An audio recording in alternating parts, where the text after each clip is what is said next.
Ahora vamos a ver de qué me tocaba hablar. Alguien que me lo explique. ¿Alguien sugiere algo? El comercio. Filosofía del comercio. Filosofía del comercio, carajo.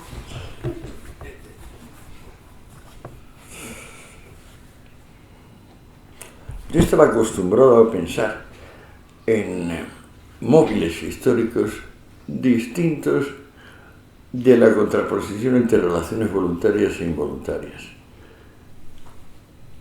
Cuando decidí documentar quiénes habían dicho la propiedad es un robo, el comercio es su instrumento, entonces ahí me tiré un par de años o tres, nada más que documentando uno, otro, hasta que al fin, como decía antes en la paginita esta, el mero trabajar va deparando intuiciones. Y esas intuiciones empezaron a dibujar de una forma progresivamente clara que sí, que había unos pueblos que cultivaban la maestría o de alguna manera la capacidad para hacer algo. Luego esto los economistas muy posteriores lo llamarían ventaja comparativa. Es decir, que en cada lugar y momento hay algo que gentes de un cierto sitio hacen mejor o más barato que gentes de cualquier otro sitio. Y eso se llama ventaja comparativa. Entonces me di cuenta que había pueblos dedicados a la ventaja comparativa y pueblos lo suficientemente indolentes, descuidados o dispersos como para necesitar conquistar los pueblos vecinos. Decía Levi-Strauss en Tristes Trópicos de los Tupi-Guaraní, básicamente la rama Tupi, que aunque eran unos 5 millones de individuos, él escribía yo creo que en los años 50, no calculaba que llegasen a los años 80. Y efectivamente no han llegado a los años 80. ¿Por qué? Porque todos tenían que dormir en hamaca, pero ninguno sabía tejer. Todos tenían que ir en canoa por aquellos ríos, pero ninguno sabía hacer una canoa. Digamos que eran sociedades basadas en el sublime logro de la conquista. Bueno, allá para los 3 o 4 años de haber empezado mi investigación sobre quiénes habían dicho aquello, que seguía siendo mi hilo conductor. O sea, yo cada vez que me despistaba y tal, volvía a lo mismo para agarrarme.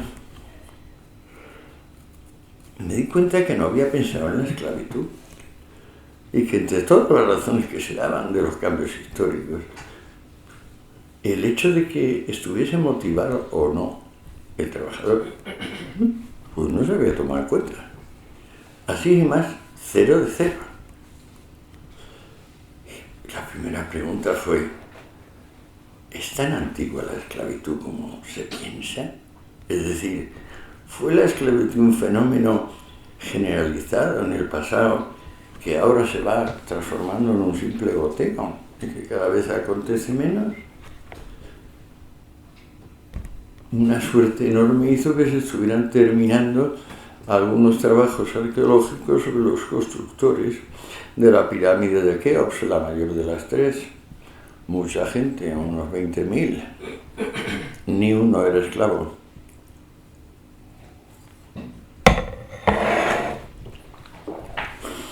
Y así, un dato por aquí, otro por allá, acaba cayendo en la famosa tablilla de Ciro el Grande, que dice, prohíbo la esclavitud en todo mi imperio. Si Ciro dice eso, en el 500 muchos, eso significa que es una costumbre nueva con la cual no está de acuerdo. Sin embargo, toda la historia que me habían enseñado en el bachillerato, en la carrera, ¿qué es esto? Ahora resulta que la esclavitud es un fenómeno relativamente reciente, que viene con los asirios, los espartanos y sobre todo el Imperio Romano, que los gobernantes más importantes y destacados, como Ciro, o como Pericles, o como Solón, están radicalmente en contra. lista estaba yo.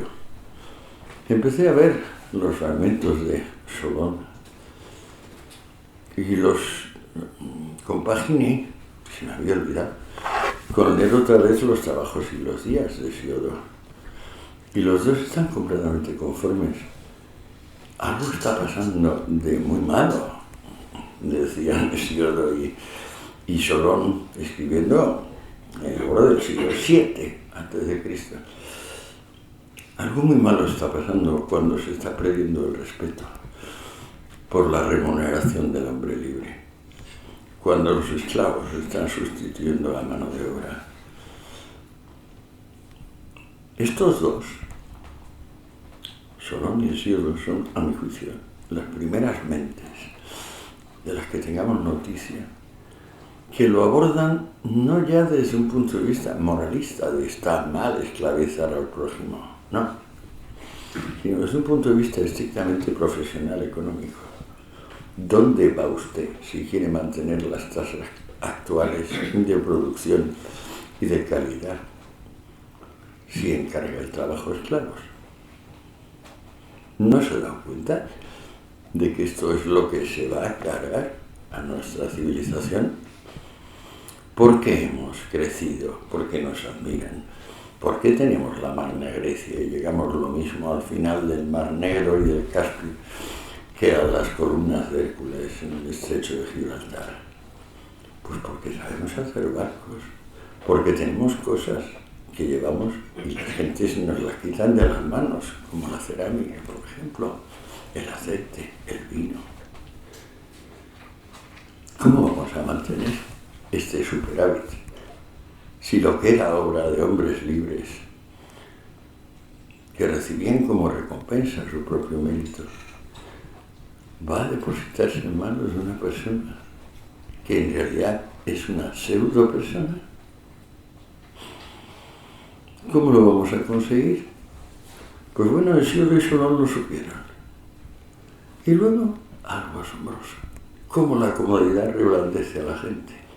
Y al que no le ha tocado ser esclavo, se le olvida. Se le olvida Platón, se le olvida Aristóteles. Entendimiento es esta infinita sobriedad. De repente empiezan a considerar que, bueno, el esclavitud es un fenómeno tan difundido como, pues no sé, el Alzheimer o el mongolismo. Es decir, una tara, una especie de atavismo sería la palabra, en vez de una decisión libre de una cultura determinada. Y comienza, a mi juicio, la lenta pero inexorable y devastadora crisis del mundo antiguo, donde, por ejemplo, una urbe como Roma, que tenía 1,5 millones de habitantes como mínimo en tiempo de Augusto, cuando llega Augustulo, que es una burla del nombre Augusto, claro, no llega a los 20.000, de los cuales 16.000 son esclavos. ¿Qué ha pasado? ¿Confían ustedes el trabajo del esclavo? Y luego les escandaliza o les sorprenda la catástrofe demográfica. Porque ahora hablamos de crisis económicas, no hablamos de... Eso son bromitas. Catástrofe demográfica es que exista por cada 100 personas antes una y esclava. Que como sucedía ya en el Bajo Imperio, sistemáticamente los padres y las madres se venden como esclavos para que tengan un poco de comida, unos días de comida, sus padres, abuelos o hijos. Y así 2 siglos largos. Este es el final de Roma. Pues nada, esto parece que no tiene ninguna relación con una cultura que primero celebraba al hombre libre y remuneraba de lo mejor que sabía sus productos, a otra que no, que ha decidido que Dios sapientísimo, la autoridad y la tradición, ha decidido lo bueno y lo verdadero, y que lo bueno y lo verdadero es que el bien nacido no coja un papel que se ha caído al suelo, que ya hay personas para hacerlo. Léase, por ejemplo, el Tratado sobre los Oficios de Cicerón, y se tendrá una clarísima exposición sobre hasta qué punto se considera innato, inbuilt, inherente a la condición humana que unos sean esclavos y otros no. La terrorífica crisis que desató la esclavitud alcanzó tales proporciones del siglo V y el VI que ya se tornó imposible pagar al esclavo. Se seguía reclamando que obedeciese, por supuesto, pero ya no había forma de darle los auxilios, o sea, los tres socorros clásicos: alimento, techo y ropa. Entonces búscate la vida.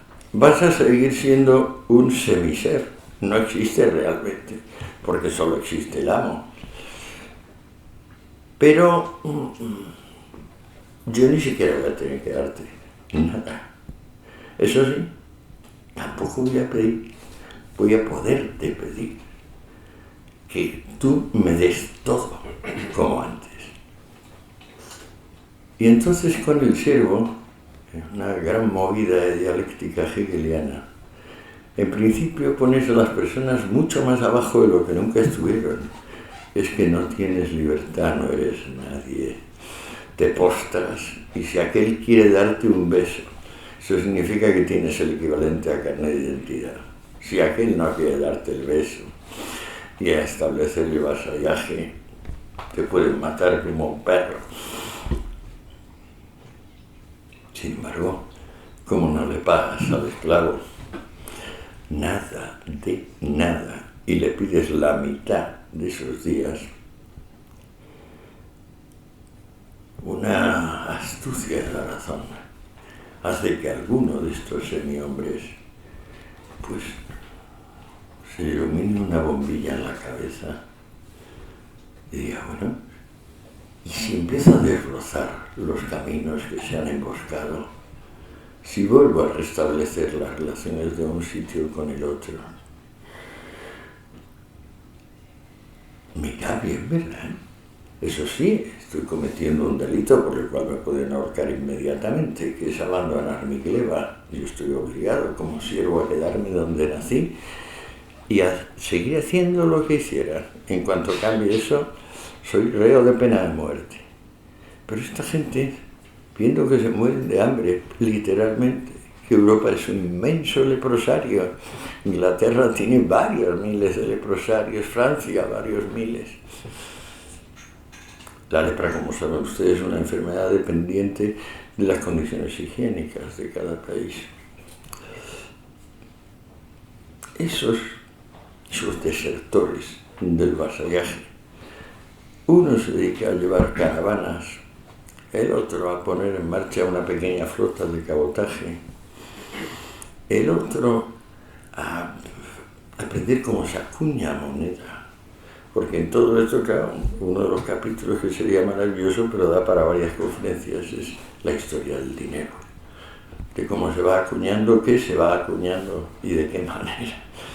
O sea, cómo era el fraude antiguo, cómo es el fraude moderno, pero esto no da para esta tarde, como no sea que quieran lo que hablemos en la charleta. Estos desertores contienen la semilla del empresariado. ¿Qué le faltaba al mundo antiguo? La empresa. Me dirán que había talleres. No, había talleres sí, pero no fábricas. ¿Qué es una fábrica? La coordinación de talleres. ¿Por qué no había coordinación de talleres? Pues bueno, simplemente porque reinaban los conquistadores. Y el conquistador, como hacían con los guetos judíos, les dejaba prosperar 5, 8, 10 años. Y cada X tiempo venía y se lo llevaba todo. Vemos que esto los judíos lo aguantaban, porque no tenían otra. Tenían en su apoyo una religión y una etnia. Pero el empresario no tenía ninguna de las dos cosas, de modo que hasta que no se le dieron unas mínimas condiciones de seguridad y supervivencia, no se pudo desarrollar. Y entonces el elemento que se puede considerar, a mi juicio, más potente, la palanca que mueve la tierra desde hace al menos 15 siglos, la empresa, no existía. Y al no existir la empresa, pues claro, el reino de las relaciones involuntarias, el reino de las religiones, de las nacionalidades, pues esperaban. De la mañana a la noche. ¿Con qué consecuencias? Analfabetismo, barbarie, lepra.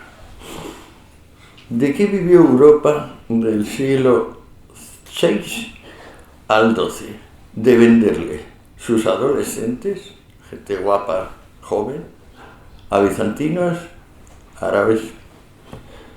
Hay un libro, el de McCormick, de 2000 páginas. McCormick es profesor de historia medieval, yo no sé si en Yale, creo que en Yale, que a mí me ayudó enormemente, que se llama Los orígenes económicos de Europa.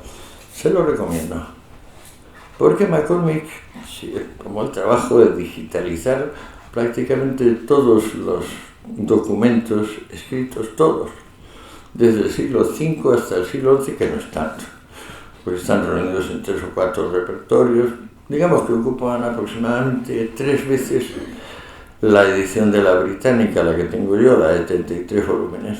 O sea, en unos 100 páginas, en unos 100 tomos de al 6, con doble columna por página, cabe todo lo que se escribió desde el siglo VI al siglo XII.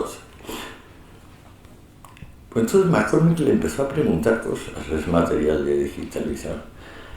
Le dijo, vamos a ver, ¿cuántas veces dice la palabra servus? Respuesta, 27 millones. ¿Cuántas veces se dice la palabra negociator? Ah, aquí grandes sorpresas. Por ejemplo, en el siglo V, pues se decía 10.000 veces. En el siglo VI, 14 veces. En el siglo IX, ninguna. Pero entonces empezó a preguntarse por otras palabras.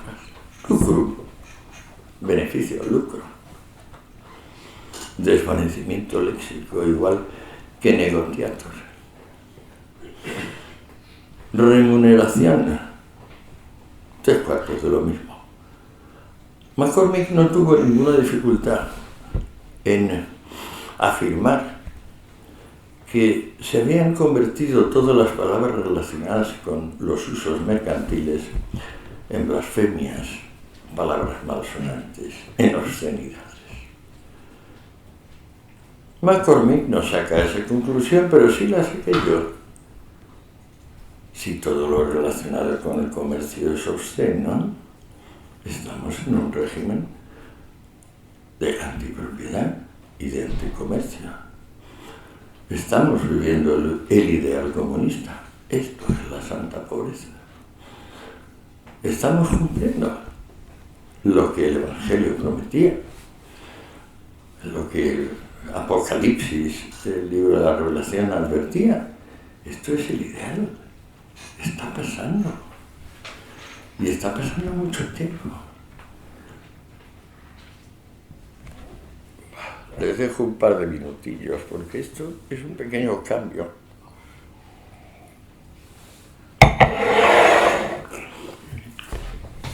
Un pequeño cambio respecto de el nervio de la historia. Lo que nos han contado como palanca, como eje.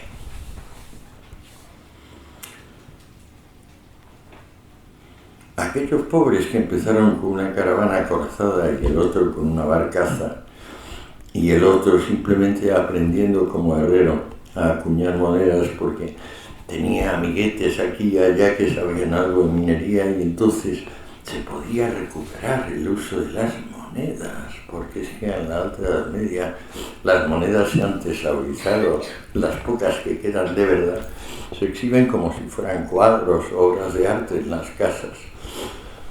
Se ha degradado y envilecido de tal manera, debido a una sucesión de emperadores, quizás el más destacado es Caracalla, pero Heliogábalo también, que por ejemplo hacían grandes bolsas de cuero, pero enormes, donde cabían muchos millones, y se hacían el sudado y limado. Aquello lo estaban batiendo durante días y entonces quedaban muchas limaduras. Eso se recuñaba y recuñaba, así de torpe. De repente invocaba la moneda solidus de oro. Sí, de oro no tiene nada, porque es que le has puesto bronce. Como muchos usan un poco de electro, que tiene un poquito de oro y un poquito de plata ya en la aleación natural, según lo sacas del monte. Se había llegado de tal manera la moneda que nadie lo cogía. Y al mismo tiempo que los caravaneros y los marinos se dieron cuenta que volver a abrir los caminos, volver a establecer rutas de intercambio, podía ser un cambio total, o sea, podía producir un mundo nada, solamente pensando. Se dieron cuenta los herreros y algunos comerciantes que si volvía a ponerse en circulación algo que permitiera pasar del trueque a una compraventa rápida, y durante un par de siglos la cosa se quedó en proyecto, no acababa de salir, había continuamente esfuerzos denodados por sacarlo adelante, pero se iba hundiendo. Entonces apareció un personaje imprevisto en la novela, en nuestra peripecia, en nuestra saga, injustamente olvidado, el notario.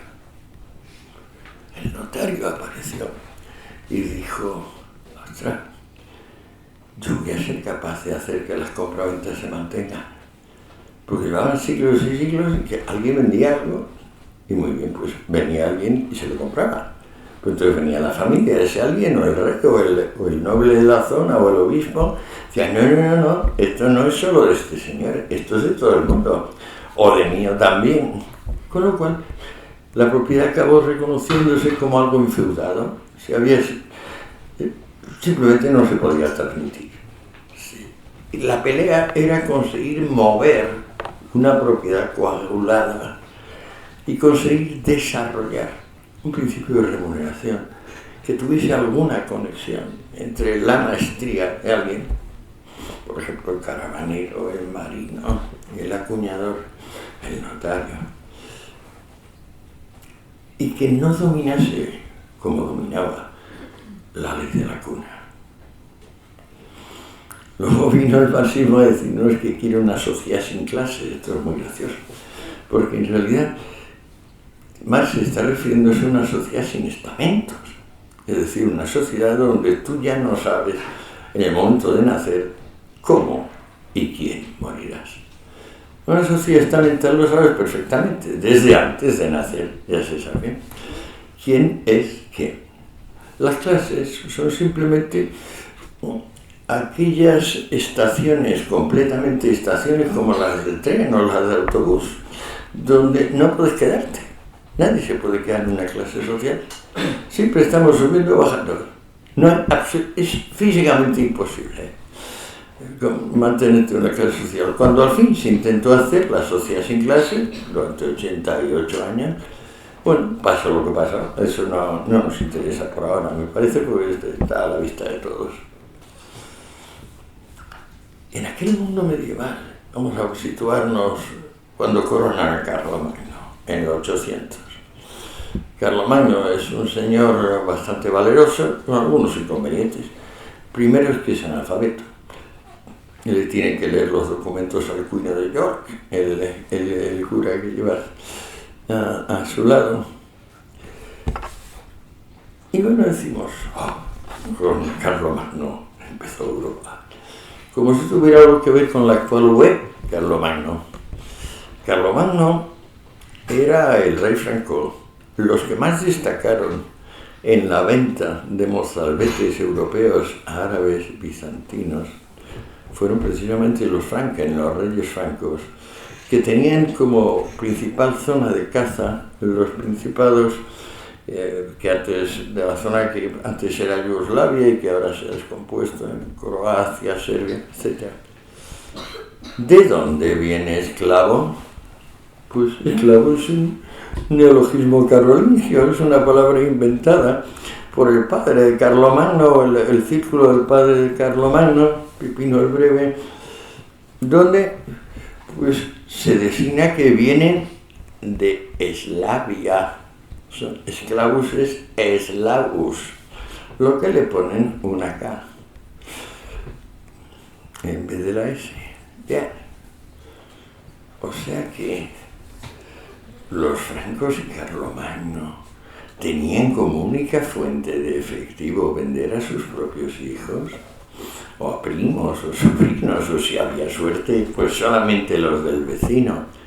¿Y por qué? Pues porque por mucho que uno se ponga a buscar la autonomía, la autarquía, que se llama, cada vez que hay una población de una cierta entidad, digamos esta villa, resulta que algo hay que importar. Es decir, no somos nunca autosuficientes. Si se trata de un país entero, La magnitud de la importación es terrorífica.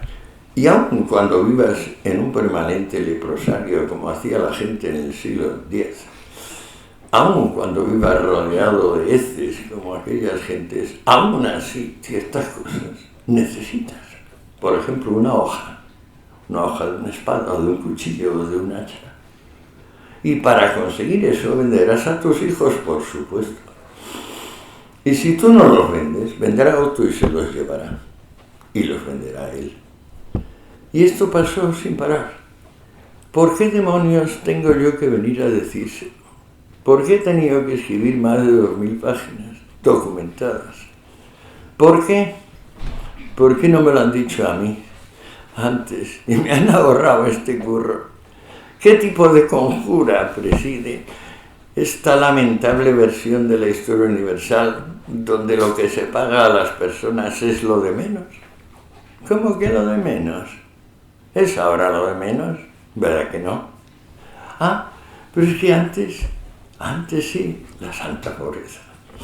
Antes fue el reino de lo que Jesús decía, que un rico no podrá entrar al cielo nunca, porque es como pasar un camello por el ojo de una aguja. Bien, muy bien. Yo creo que yo ya me paro, ¿ya? Simplemente habiéndole puesto este pequeño cohete en el trasero a ustedes de cómo es posible 20 siglos de hipocresía, 20 siglos de mentira. ¿A quién? Cui bono? ¿Quién ha salido beneficiado con esta versión de la historia? Porque, por ejemplo, Marx llama a la suya materialismo dialéctico. Yo lo llamaría voluntarismo folletinesco. Materialismo es lo que intento hacer yo, o lo que hacía Gustavo. Materialismo es atenerse a lo positivo, concreto, real, determinado. ¿Qué más determinado en la historia humana que el hecho de que las personas quieran tener una cierta proporción entre lo que hacen y lo que consiguen? Durante 2000 años la humanidad ha sofocado eso con los estamentos. Afortunadamente eso se acabó, pero seguimos entendiendo el ayer como una cosa distinta de lo que fue. Espero que las 4 palabras que les he dicho y lo que saquemos en claro del coloquio pues, nos permitan, no sé, cambiar un poco. Gracias.